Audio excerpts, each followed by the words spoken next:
కృష్ణా జిల్లా పెనుమలూరులోని పోరంకిలో గోసాలైట్స్ కళాశాల ఆకడాలు రోజురోజుకు మితిమీరిపోతున్నాయి. కొన్ని రోజుల క్రితం కాలేజీలో జరిగిన గ్యాంగ్ వార్ ఘటన మరవక ముందే విద్యార్థులను ఫీజుల కోసం వేధిస్తుండడం వెలుగులోకి వచ్చింది. విసన్నపేటకు చెందిన శ్రీనివాస్ నాయక్ గోసాలైట్స్ కళాశాలలో నీట్ లాంగ్ టర్మ్ కోచింగ్ తీసుకుంటున్నాడు. ఇక కొన్ని రోజుల క్రితం ఒక ప్రభుత్వ సంస్థలో ఉద్యోగం రాగా సర్టిఫికెట్ల కోసం కాలేజీలో సంప్రదించాడు శ్రీనివాస్.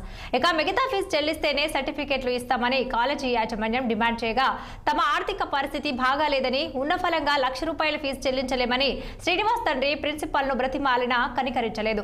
ఇక తమ ఇంటి స్థలం పట్టా తీసుకొని సర్టిఫికెట్లు ఇవ్వమని ప్రాధేయపడ్డా స్పందించకపోవడంతో పోలీస్ స్టేషన్ను ఆశ్రయించారు బాధితులు.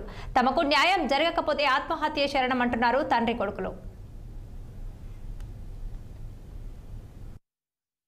సార్, నా పేరు బాణవతి గోపీనాయక్ సార్. మాది విసన్నపేట మండలం తెల్లదేవరపల్లి తండ. నేను లాస్ట్ 2 years గోసాలైట్స్లో నీట్ లాంగ్ టర్మ్ చేసినాను. అయితే నాకు అప్పుడు కొంచెం కొన్ని మార్కుల్లో సీట్ పోవడం వల్ల నేను డ్రాప్ అయినాను. అయితే నాకు కొంత ఫీజు నేను అప్పటికి 2,50,000 దాకా కట్టి ఉన్నాను. 1,50,000 వరకు మిగిలిపోయి ఉన్నాయి. దాంట్లో ఇప్పుడు నేను 10th క్లాస్ బేసిక్స్ మీద నాకు సెంట్రల్ గవర్నమెంట్ జాబ్ వచ్చింది ఈ మణిపూర్ డివిజన్లో. అయితే నేను సర్టిఫికెట్ల కోసం వచ్చి ఇక్కడ డీన్ సార్ని అడుగుతుంటే ఆయన ఫీజు మొత్తం కడితే కానీ మేము ఇవ్వము అని చాలా విధంగా మాట్లాడినారు.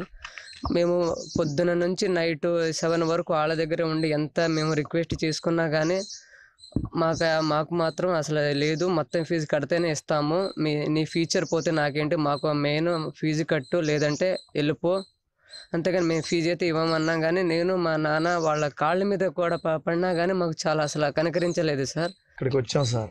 ఇక్కడ వస్తే ఖాళీ చేసేసారు ఇది అని చెప్పేసి ఇక ఈ దారిని పడి వెళ్ళిపోయాం. అక్కడికి వెళ్ళేసరికి వండారు కూసే బాగా జనం ఉండారు లోపల. కూసే బాగా వెళ్తే ఇట్టడు సార్ సంగతి అని చెప్పాం సార్. చెప్తే బ్యాలెన్స్ కట్టాల్సిందే, మీరు కట్టందే నేను ఇవ్వను అని చెప్పేసారు. ఎట్ట సార్ అని నేను ఎట్ట దండం పెట్టి ఎక్కడలా ఉంటుంది నీళ్ళు కూడా కాల్సింది పోతుంది, నోటు కాడితే పోతుంది సార్. మరి సెంట్రల్ గవర్నమెంట్ మాకు ఏదో కలిసింది సార్, లాటరీలాగా కలిసింది అది అని బతిలాడుకున్నా కూడా అవకాశం లేదు. ఎలాంటి బయటికి వెళ్ళిపోయింది, బయటికి వెళ్ళిపోయింది, మీరు చూసుకోండి, మీ పని మీరు చూసుకోండి అని పదే సారి అంటున్నారు. అవదు, పని అవ్వదు, అబ్బెబ్బే పని అవ్వదు అని దండం పెట్టా. మావాడు కూడా కాళ్ళలో పడిండు, దండం పెట్టిండు, అయినా పని అవ్వదు, వెళ్ళిపోయింది బయటికి.